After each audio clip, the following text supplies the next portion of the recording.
حضور صلی اللہ علیہ وسلم کی حیات طیبہ کے آخری ایام میں یہ واقعہ پیش آیا کہ حضور مسجد نبوی میں تشریف فرما ہے، مجمع موجود ہے، اچانک ایک شخص ظاہر ہوتا، شدید و بیاض ثیاب،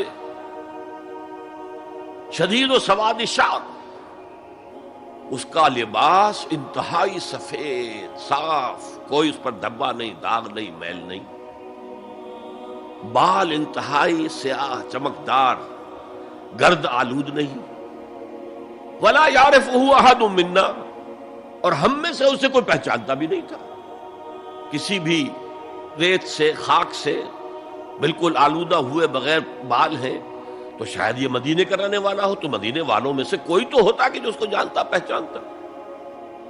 کوئی نہ کوئی تو گریٹ کرتا اس کو مجمع میں، آؤ آؤ ادھر آ جاؤ، میرے پاس آ جاؤ، کوئی نہیں۔ اور اگر براہ راست باہر سفر سے آ رہا ہے تو کچھ گرد آلود بال ہوتے، کچھ کپڑے میلے کچیلے ہوتے، تو لوگ حیران تھے۔ اور مزید یہ کہ اس نے سیدھا تیر کی طرح مجمع کو چیرتا ہوا حضور کے عین سامنے جا کر بیٹھ گیا۔ اب لوگ حیران ہیں، یہ ہے کون؟ اس کی یہ جرت، یہ جسارت،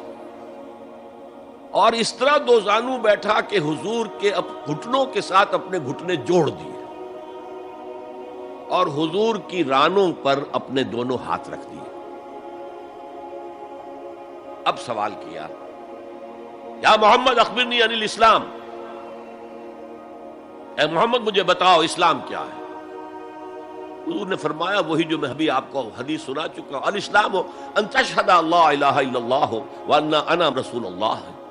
وان تقیم الصلاۃ وتؤتی الزکاۃ وتصوم رمضان وتحج البیت ان استطعت الیہ سبیلا۔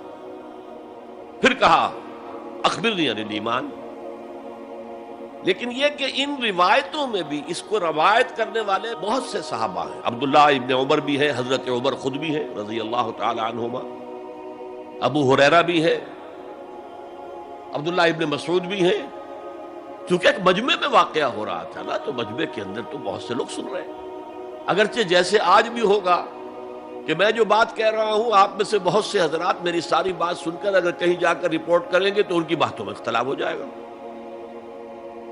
لہذا اس حدیث کی روایت میں اختلاف ہے۔ بعض روایتوں میں یہ ہے کہ پہلے پوچھا اخبرنی عن الایمان، پھر پوچھا اخبرنی عن الاسلام،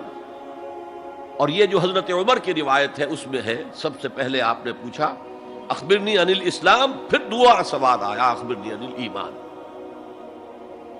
اچھا، اس کے بعد ایک دو سوال اور بھی کیے، اب میں تفصیل میں نہیں جا سکتا۔ پھر وہ شخص چلا گیا، حضور نے کہا ذرا اس کو بلانا واپس، دیکھا تو کہیں بھی نہیں، زمین کھا گئی، آسمان و چکر لے گیا، اللہ جانے۔ تب حضور نے فرمایا اوہ یہ جبرائیل تھے جو تمہیں تمہارا دین سکھانے آئے تھے، یعلمکم دینکم اذ لم تسألوہ، جبکہ تم نے اس کے بارے میں سوال نہیں کیا۔ اور یہ پہلی بار ہے کہ میں جبرائیل کو پہچان نہیں سکا، انسانی شکل میں وہ آئے اور میں پہچان نہیں پایا، ورنہ اکثر حضرت دہیہ کلبی کی شکل میں آتے تھے، انسانی صورت میں جب بھی حضرت جبرائیل آتے تھے۔ حضرت دہیہ کلبی جو ہے وہ بہت ہی حسین جوان رانا،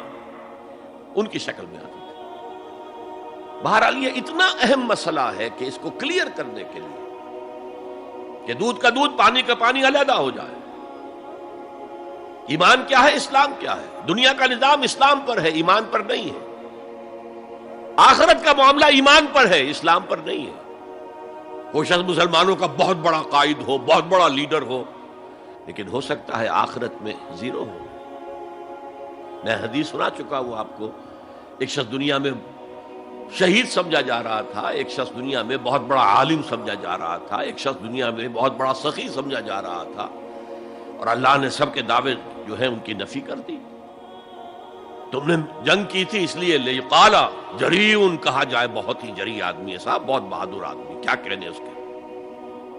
لیقال سخی، بھائی بڑا سخی آدمی ہے، سخاوت کے دریا بہا دیے اس نے، بھائی بہت بڑا عالم ہے، اس سے علم کا کتنا جو ہے لوگوں کو فیض پہنچا ہے۔ وقد قیلا، یہ تمہارا مقصود تھا، وہ مقصود دنیا میں حاصل ہو چکا، تمہاری شہرت کے ڈنکے بج چکے، اب یہاں تمہارے لیے کچھ نہیں۔ اور پھر اللہ حکم دے گا اور فرشتے منہ کے بل گھسیٹتے ہوئے اسے جہنم میں جھونک دیں گے۔